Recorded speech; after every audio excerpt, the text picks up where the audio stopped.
오늘 우리에게 주시는 하나님의 말씀은 신명기 9장 1절에서 12절까지의 말씀입니다. 이스라엘아 들으라. 네가 오늘 요단을 건너 너보다 강대한 나라들로 들어가서 그것을 차지하리니 그 성읍들은 크고 성벽은 하늘에 닿았으며 크고 많은 백성은 내가 아는 아낙 자손이라. 그에 대한 말을 네가 들었나니 이르기를 누가 아낙 자손을 능히 당하리오 하거니와 오늘 너는 알라. 네 하나님 여호와께서 맹렬한 불과 같이 내 앞에 나아가신즉 여호와께서 그들을 멸하사 네 앞에 엎드러지게 하시리니 여호와께서 내게 말씀하신 것 같이 너는 그들을 쫓아내며 속히 멸할 것이라. 네 하나님 여호와께서 그들을 내 앞에서 쫓아내신 후에 네가 심중에 이르기를 내 공의로움으로 말미암아 여호와께서 나를 이 땅으로 인도하여 들여서 그것을 차지하게 하셨다 하지 말라. 이 민족들이 악함으로 말미암아 여호와께서 그들을 내 앞에서 쫓아내심이니라. 네가 가서 그 땅을 차지함은 내 공의로 말미암음도 아니며 내 마음이 정직함으로 말미암음도 아니요 이 민족들이 악함으로 말미암아 내 하나님 여호와께서 그들을 내 앞에서 쫓아내심이라. 여호와께서 이같이 하심은 내 조상 아브라함과 이삭과 야곱에게 하신 맹세를 이루려 하심이니라. 그러므로 네가 알 것은 네 하나님 여호와께서 내게 이 아름다운 땅을 기업으로 주신 것이 내 공의로 말미암음이 아니니라. 너는 목이 보든 백성이니라. 너는 광야에서 네 하나님 여호와를 경노하게 하던 일을 잊지 말고 기억하라. 네가 애굽 땅에서 나오던 날부터 이곳에 이르기까지 늘 여호와를 거역하였으되 호렙산에서 너희가 여호와를 경노하게 하였으므로 여호와께서 진노하사 너희를 멸하려 하셨느니라. 그때에 내가 돌판들 곧 여호와께서 너희와 세우신 언약의 돌판들을 받으려고 산에 올라가서 40주 40야를 산에 머물며 떡도 먹지 아니하고 물도 마시지 아니하였더니 여호와께서 두 돌판을 내게 주셨나니 그 돌판에 끓은 하나님이 손으로 기록하신 것이요 너희의 총의 날에 여호와께서 산상 불가운데서 너희에게 이르신 말씀이니라. 40주 40야를 지난 후에 여호와께서 내게 돌판 곧 언약의 두 돌판을 주시고 내게 이르시되 일어나 여기서 속히 내려가라. 네가 애굽에서 인도하여 낸 네 백성이 스스로 부패하여 내가 그들에게 명령한 도를 속히 떠나 자기를 위하여 우상을 부어 만들었느니라. 아멘.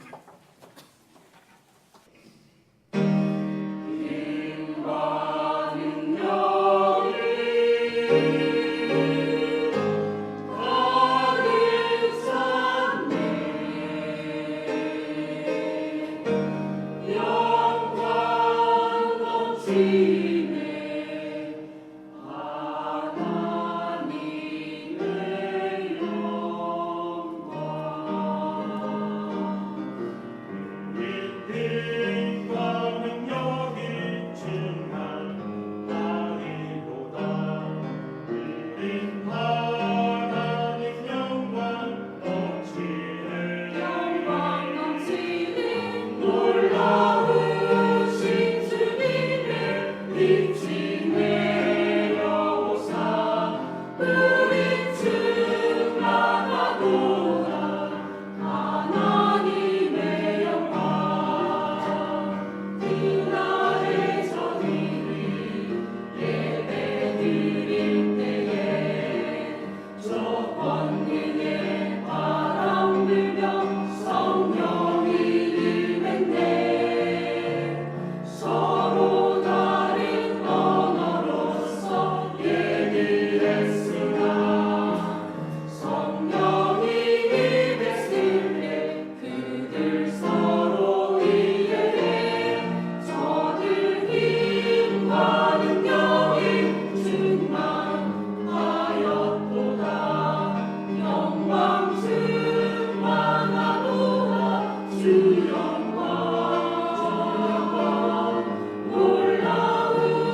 마을에 두 형제가 살고 있었습니다.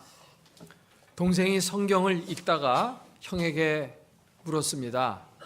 형, 만사형통이라는 말이 무슨 뜻이야? 형은 기회가 왔다 싶어서 이렇게 대답했습니다. 그건 다른 뜻이 아니고 만사를 형을 통해서 하라는 뜻이야. 왜냐하면 하나님은 형 말을 잘 듣는 사람들을 축복하고 계시거든. 신앙생활에는 다양한 색깔이 있습니다. 신앙생활하는 모습을 크게 대별해서 셋으로 나눈다면 율법주의적인 신앙생활, 그리고 신비주의적인 신앙생활, 그리고 복음적인 신앙생활, 이렇게 나누어 볼 수 있습니다. 율법적인 신앙생활은 뭔가 질서가 있고 규범이 있고 방향이 분명하고 외모가 멋있습니다. 남들이 볼 때 깔끔하게 신앙생활하는 모습을 띠고 생활을 하죠. 그런데 이 율법주의적인 신앙생활의 가장 치명적인 약점이 뭐냐면 거기에는 구원이 없다는 것입니다. 반면에 신비주의적인 신앙생활하는 사람은 매우 열심히 있습니다. 산기도를 잘 다니고 뜨겁게 기도하고 하나님과의 친밀한 교통이 있고 믿음이 보통 큰 게 아닙니다. 그래서 기도응답을 많이 받습니다. 하나님의 능력을 많이 기적적으로 체험을 하는 것을 보게 되고 간증이 많아요. 그런데 이 신비주의적인 신앙생활을 하는 사람은 질서가 없습니다. 진리가 희미합니다. 말씀이 희박합니다. 그리고 사실 근본적인 영적인 문제가 잘 해결이 되지를 않는 경향이 많이 있어요. 물질적인 어떤 축복은 많이 받지만 영적인 면에 있어서는 아주 커다란 약점을 지니는 그런 모습을 봅니다. 가장 건전한 신앙생활은 복음적인 신앙생활입니다.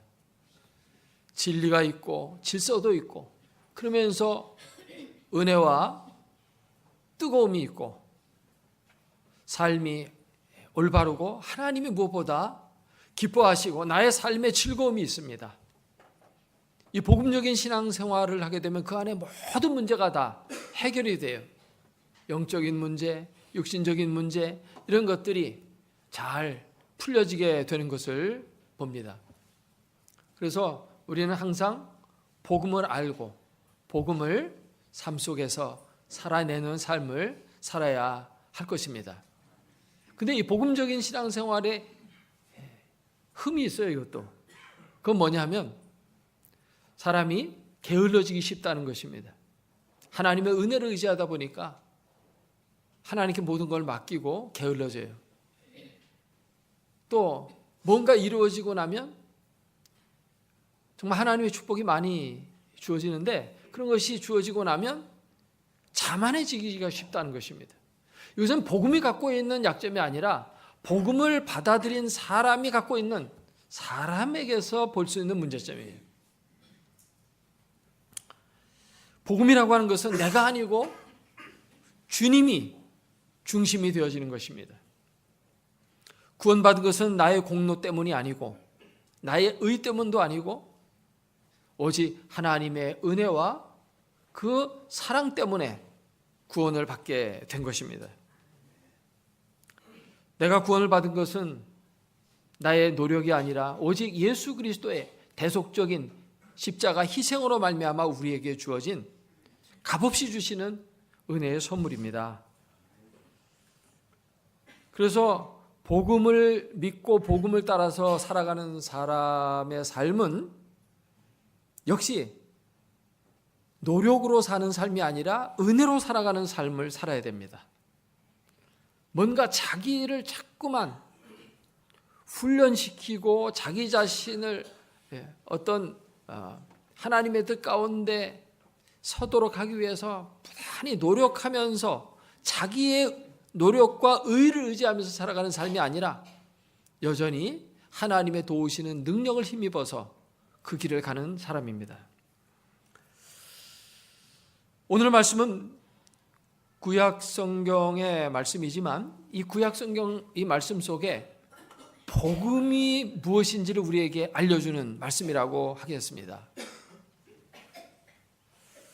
복음으로 그리스도인들은 살아야 된다라고 하는 것을 우리에게 교훈해주는 말씀입니다. 출애굽한 이스라엘 백성들은 광야에서 40년 동안을 지내고 이제 다시 가나안 땅의 재진입을 시도하기 직전입니다. 이때 하나님이 모세를 통해서 주신 말씀인데 이제 이스라엘 백성들은 가나안 땅에 들어가기 전에 정말 마음의 두려움도 있었을 겁니다. 탈출해 나가는 것보다 어떤 지역에 살고 있는 사람들을 내쫓고 그 땅을 차지해서 내가 사는 게 사실은 더 힘들어요. 지금 아주 중요한 시점 앞에 놓여 있는 이스라엘 백성들 앞에 모세를 통해서 하나님께서 주시는 말씀은 너희는 두려워하지 말라는 것이고 이제 너희가 들어가서 그 땅을 얻게 될 것이라는 하나님의 분명한 약속입니다. 여기 3절 말씀에 보면 하나님께서 친히 맹렬한 불이 되셔서 이스라엘 앞에 앞서 행하시며 가나안 족속들을 쳐서 멸하고 내쫓으실 것이라고 말씀하고 있습니다. 하나님의 이 약속의 말씀은 그대로 성취가 되어서 실로 이스라엘 백성들은 그 땅을 차지하게 되죠. 이스라엘 백성들이 가나안 땅을 차지하게 된 것은 자기들의 힘 때문이 아니고 오직 하나님이 친히 싸워주셔서 승리해서 얻은 축복입니다.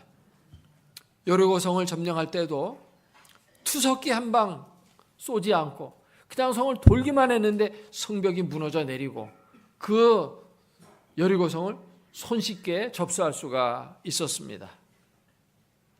다른 여러 종족들과 싸울 때도 가나안에 7족속이 살고 있었지만 그들을 하나하나 물리칠 때도 하나님이 항상 주시는 약속의 말씀은 저들을 너의 손에 붙였다. 너희는 두려워하지 말고 앞서 나아가 싸우라고 말씀하셨어요. 전쟁에서의 승리는 전적으로 하나님께 달려있고 이스라엘 백성들은 쉽게 승리의 승리를 얻으면서 땅을 다 차지하게 되었습니다. 이 땅을 이제 차지하게 될 것이라는 분명한 약속의 말씀을 모세를 통해 주시면서 하나님께서 걱정스럽게 하시는 말씀이 하나가 있습니다. 그것은 뭐냐면 너희가 잘못 생각하지 말라는 것입니다. 뭘 잘못 생각하지 말라고 했습니까? 너희가 이 땅을 차지하게 되는 것이 너희의 의로움 때문이라고 생각하지 마라라는 것입니다. 너희의 공의와 너희의 정직 때문에 이 땅을 차지했다고 착각하지 말라는 것입니다. 왜 이런 말씀을 하나님이 하고 계실까요? 이스라엘 백성들은 하나님 앞에 의롭게 살지 않아도 된다는 말씀일까요?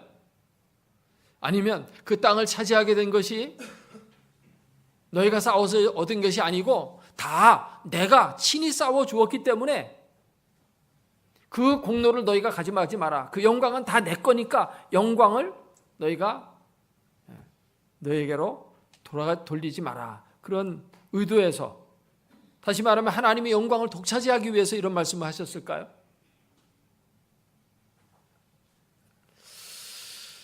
사실 성경을 읽어보면 하나님은 이스라엘 백성들에게 요구하시는 것이 거룩과 의 그리고 정직이었습니다. 너희는 내 앞에 행하여 완전하라고 말씀하셨고 내가 거룩하니 너희도 거룩할지어다라고 말씀하셨습니다. 근데 왜 하나님은 너희의 의로움 때문에 너희가 이 땅을 차지했다라고 생각하지 말라고 말씀하고 계실까요? 사실 이 말씀 속에 사실은 기독교가 서고 넘어지는 시금석이 들어있습니다. 기독교의 존망은 바로 이 말씀 속에 들어있어요. 이 말씀을 잘 깨닫고 이 말씀 가운데 서는 사람은 설 것이고 이 말씀을 그저 쇠기의 경읽기식으로 듣고 흘리는 자는 패망하고 말 것입니다. 우리 그리스도인들이 이 세상에서 구원을 받고 또 승리하면서 살아갈 수 있는 삶의 비결이 이 말씀 속에 담겨 있습니다. 이스라엘이 두려워해야 됐던 것은 전쟁에 대한 두려움이 아니었습니다. 하나님은 그들을 두려워하지 말라고 말씀하셨고 실제로 그들을 쉽게 이길 수 있었습니다. 그러니까 두려울 게 없죠. 이것은 세상 사람들이 보는 관점과는 아주 다른 관점입니다. 세상 사람들은 지금 가나안 땅에 큰 거인들이 살고 있고 성벽은 하늘에 닿을 정도로 높았고 거기 사는 사람들은 보통 사람들이 아닙니다. 또 소수의 사람이 살고 있는 것이 아니라 거기에 사는 사람은 또 수요도 굉장히 많았어요. 그들을 다 내어 쫓는다는 것, 이것이 정말 제일 큰 문제였을 겁니다. 그런데 하나님은 그런 거는 걱정하지 말라는 것입니다. 정작 걱정해야 될 것은 뭐냐? 너희들의 마음속에 자기의가 들어갈까? 그거를 걱정하라고 말씀하고 있습니다. 왜냐하면 그게 사실은 더 중요한 문제이기 때문입니다. 하나님이 함께 하시면 승리는 따놓은 당상입니다. 걱정할 게 없습니다. 근데 하나님이 떠나고 나면 아무리 약소한 민족이라 할지라도 싸워서 이길 수가 없습니다. 하나님이 함께 할 때는 여리고성도 무찔렀어요. 그런데 하나님이 떠나고 나니까 작은 성 아이성도 하나 공격해서 점령하지 못했습니다. 문제가 무엇입니까? 하나님이 함께 하시느냐?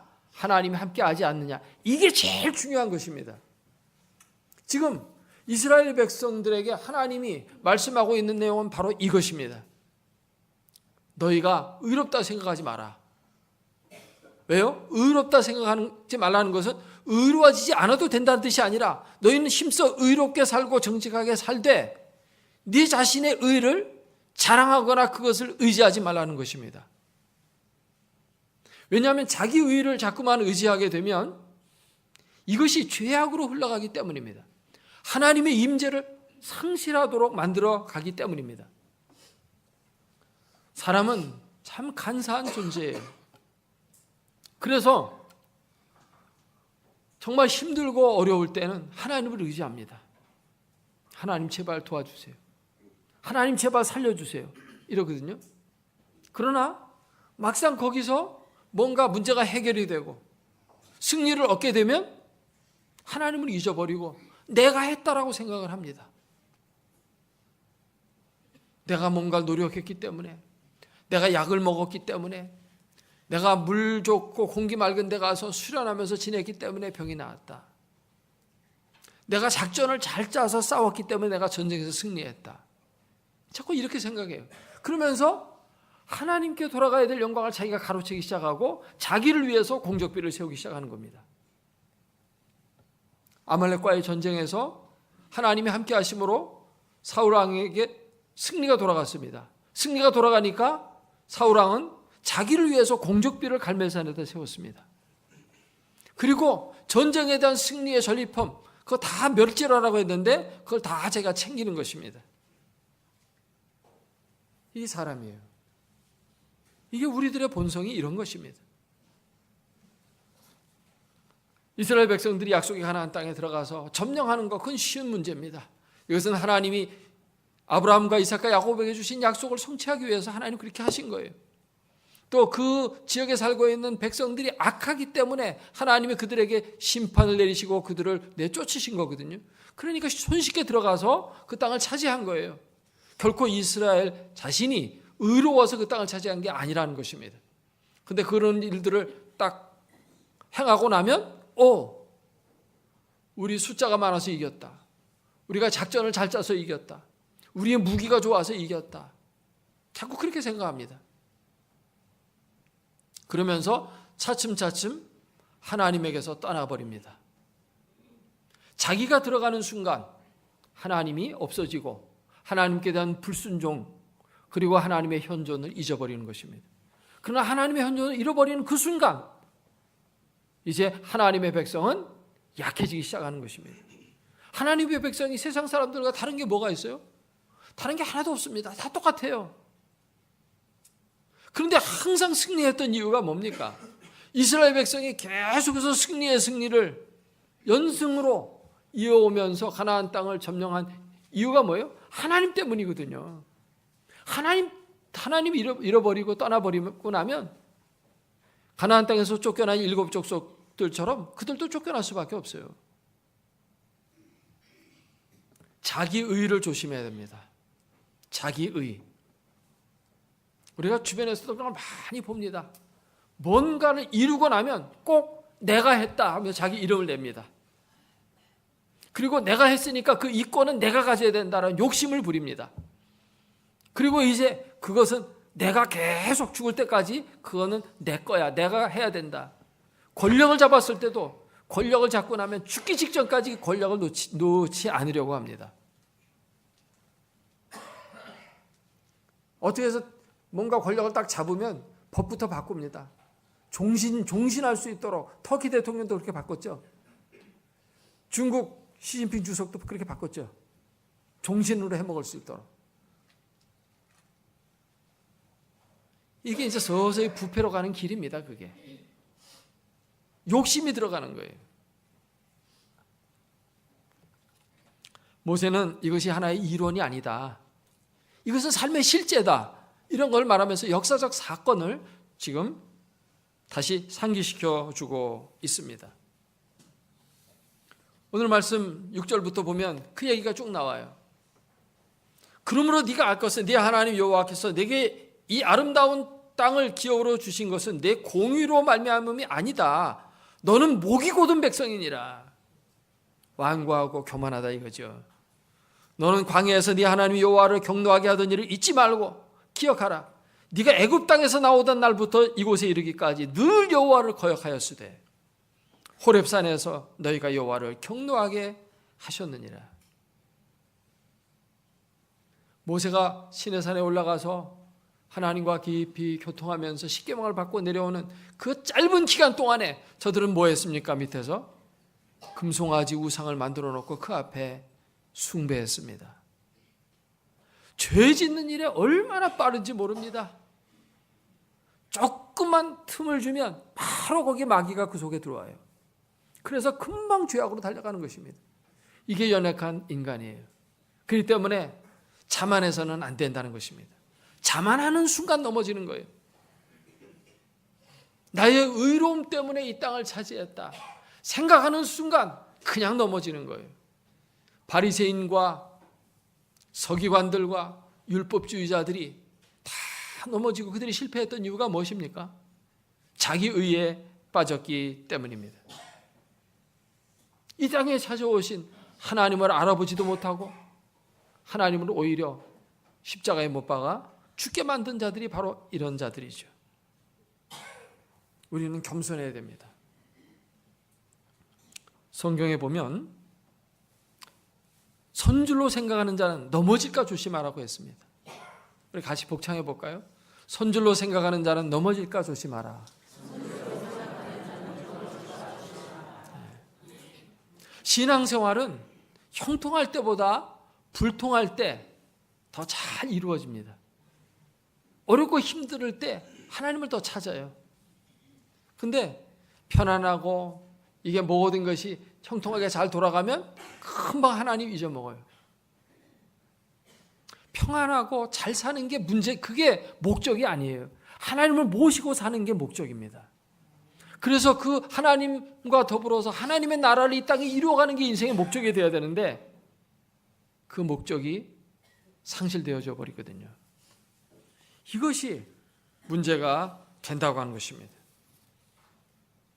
우리가 성경을 읽어보면 사람이 어떻게 창조되었는지가 잘 나와 있는데 사람이 흙으로 지음을 받을 때 하나님이 그걸 만드신 다음에 그 코에 생기를 불어넣음으로 생명이 되었다고 했어요. 살아있는 영적인 존재가 되었다는 말씀이죠. 하나님이 그 입김을 불어넣을 때, 다시 말하면 하나님의 영이 역사할 때 사람은 사람다운 존재가 되는 것입니다. 하나님의 영이 떠나고 나면 사람은 짐승과 똑같아지는 거예요. 마귀의 밥이 되는 것입니다. 그래서 교만하지 말라는 것입니다. 미가서 6장 8절 말씀해 보니까 하나님이 우리에게 기대하시는 삶을 이렇게 말씀합니다. 너희가 겸손히 하나님과 동행하는 것이 하나님이 요구하시는 바가 아니냐. 하나님과 동행하려면 어떻게 해야 돼요? 겸손해야 된다는 것입니다. 따라서 합시다. 겸손히 하나님과 동행하는 삶. 그걸 살아야 돼요. 그게 하나님이 우리에게 요구하시는 내용이에요. 하나님과 동행하려면 먼저 겸손해야 됩니다. 나는 아무것도 아닙니다. 나는 흙덩어리와 같아서 성령의 생기가 거기에 들어오지 않으면 아무것도 아닙니다. 다시 말해서 하나님의 임재가 없으면 나는 아무것도 아닙니다. 이런 생각을 가져야 하나님을 의지하게 되고 하나님 없이는 못 삽니다. 이런 생각되고 하나님을 붙들 때 하나님이 기뻐하시는 삶이 되고 승리의 역사가 펼쳐지게 되는 것입니다. 우리가 구원받은 것, 이것도 역시 하나님의 은혜로 우리가 구원받은 것입니다. 예수 그리스도의 십자가의 은혜로 구원받은 거예요. 나의 의가 있는 것이 아니에요. 사람의 공로로는 구원을 받을 수가 없습니다. 영원한 생명, 우리의 의로는 얻을 수가 없어요. 오직 주님이 주시는 은혜의 선물입니다. 우리가 이렇게 구원받았으면 살아가는 것도 역시 은혜로 살아가야 돼요. 이스라엘 백성들이 가나안 땅을 점령한 것도 하나님의 은혜로 점령한 거예요. 그러면 그곳에서 계속해서 복을 누리며 살아가는 것도 하나님의 은혜를 의지할 때 그렇게 살아갈 수가 있어요. 근데 내 힘으로 했다 그런 순간 교만이 오고 하나님을 멀리하고 우상을 섬기다가 거기서 쫓겨나는 거예요. 우리가 하나님의 은혜로 구원받았으니까 하나님의 은혜로만 살아가야 돼요. 율법을 통해서 이제 뭔가를 하려고 하는 그런 생각을 가져서는 안 되는 것이죠. 사도 바울은 갈라디아서 3장 3절에서 이렇게 말씀합니다. 은혜로 구원받고 율법으로 뭔가를 행하려고 하는 사람을 향해서 너희가 이같이 어리석으냐? 성령으로 시작하였다가 이제는 육체로 마치겠느냐? 잘 시작했다가 잘못될 수 있다는 것이죠. 가나안 땅을 앞에 놓고 지금 이스라엘 백성은 정말 하나님만 바라봤어요. 그들은 하나님 없이는 저 땅 점령할 방법이 없어요. 그래서 사실 그때는 문제가 없었어요. 그러나 가나안 땅에 그들 다 내쫓고 난 다음에는 이제는 하나님 없어도 평안해요. 걱정거리가 없습니다. 이제 하나님을 안 바라보는 것입니다. 그래서 그들은 인간의 욕심이 나오고 하나님이 원하지 않는 어그러진 길로 가고 결국 하나님의 진노로 사서 이스라엘 백성은 결국 역사 속에서 비참하게 막을 내리고 끝나는 것이 구약의 역사입니다. 모세가 걱정했던 거 그게 현실이 되고 말았어요. 우리는 이 점에 주의해야 됩니다. 우리는 복음으로 시작해서 복음으로 마쳐야 됩니다. 은혜로 시작해서 은혜로 항상 살아야 됩니다. 내 힘으로 사는 것이 아닙니다. 내 힘으로 구원받는 게 아닙니다. 하나님의 은혜. 그 하나님의 은혜가 결정적으로 우리에게 나타나는 것이 예수 그리스도의 십자가요. 예수님이 가시고 난 다음에 우리에게 그 힘의 능력을 계속적으로 주시기 위해서 오신 분이 성령이십니다. 오늘은 그 성령님이 오신 것을 기뻐하는 성령 강림주일이에요. 성령이 오신 거 얼마나 감사한지. 성령님 때문에 우리가 생명을 얻었고 생명을 누리고 있고 영원한 천국에 대한 보장과 영생의 보장을 받고 살아가게 되는 것입니다. 오늘 하루의 삶이 기쁘고 감사하고 마귀를 이길 수 있는 것은 성령님 때문입니다. 이 성령님을 꼭 붙드시고 성령님을 의지할 수 있기를 주의 이름으로 축원합니다.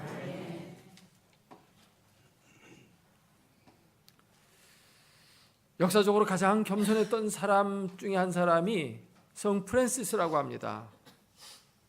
프랜시스에 많은 제자가 있었는데 제자 중에 한 사람이 어느 날 꿈을 꿨는데 꿈속에서 천국을 보게 되는데 천국에 높은 보좌가 하나 보였습니다. 그래서 천사한테 물어봤습니다. 저 보좌에 누가 앉습니까? 하니까 세상에서 가장 겸손한 성 프랜시스를 위해서 예비된 보좌다 그러더래요. 꿈에서 깨고 난 다음에 프랜시스에게 제자가 물었습니다. 선생님은 자신을 누구라고 생각하십니까? 자신을 어떻게 생각하십니까? 이렇게 물으니까 나는 세상에서 가장 악한 사람이라고 생각한다. 그러니까 제자가 그건 너무 위선적인 말입니다. 세상에 강도도 있고 살인자도 있고 이렇게 나쁜 놈들이 많은데 그런 자들보다 더 악한 자라고요? 그러니까 프란시스가 이렇게 얘기를 했습니다. 그건 네가 몰라서 하는 얘기야. 만약 하나님이 내게 은혜를 주시지 않았다면 나는 저 강도와 저 살인자들보다 더 악한 존재가 되었을 거야. 하나님의 은혜 때문에 내가 지금 그래도 이만큼 사는 거야 라고 말을 했다고 합니다.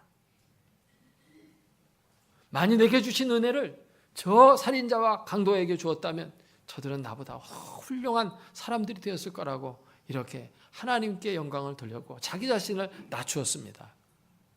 그때 제자가 정말 그 스승이 정말 겸손한 분이라고 하는 것을 알아보았다고 해요. 하나님의 은혜는 낮은 곳으로 흘러가는 것입니다. 그런 자에게 하나님의 은총이 있고 축복이 있고 구원이 있고 승리가 있어요.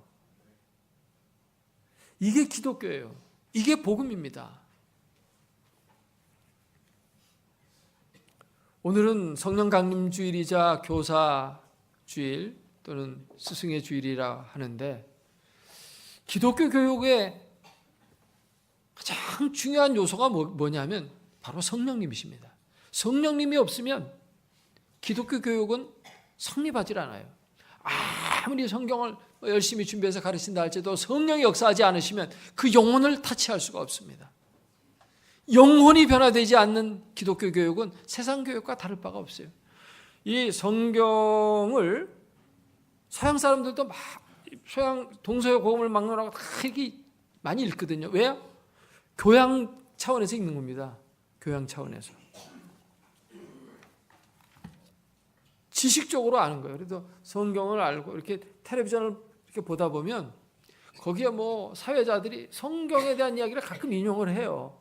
교회는 안 다니면서도 성경에 대한 지식들이 있어요. 그 교양으로 알고 있는 것입니다. 성령의 역사가 운행할 때 거기에 진정한 기독교 교육이 이루어집니다. 성령의 역사가 우리 가운데 있을 때 우리의 삶 속에 구원도 임하고 축복도 임하고 능력도 임하는 거예요. 성령님 떠나면 아무것도 아닙니다. 메마른 가지와 같아서 열매도 없고 꽃도 없어요. 성령님이 우리의 생명이며 능력입니다. 아멘. 저는 오늘 설교 시작하면서 만사형통에 대해서 말씀을 드렸어요. 만사형통은 형을 통해 오는 게 아니에요. 만사형통은 하나님으로부터 오는 겁니다. 그 복을 우리에게 주시기 위해서 성령님이 친히 우리에게 찾아오셨어요. 그래서 만사형통은 사실은 성령 충만입니다. 성령 충만이 만사형통의 비결이에요. 태양은 저 멀리 높은 곳에 떠 있습니다. 어마어마하게 태양이 멀리 있어요.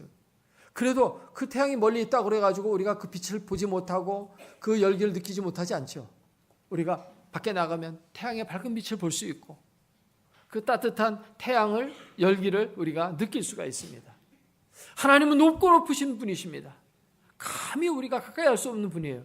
근데 그분의 사랑과 은혜가 우리 가운데 임하여 왔습니다. 그 가장 구체적인 실체가 성령의 임재입니다. 성령님의 임재를 통해서 그 하나님의 놀라운 사랑과 능력이 우리에게 주어지는 것이죠. 이 하나님을 더욱 사랑하고 성령 강림 주일에 더욱 성령 충만을 힘쓰는 우리 모두가 되어서 하나님의 풍성한 은혜를 지속적으로 누리고 승리하는 여러분 되기를 주의 이름으로 축원합니다. 기도하겠습니다.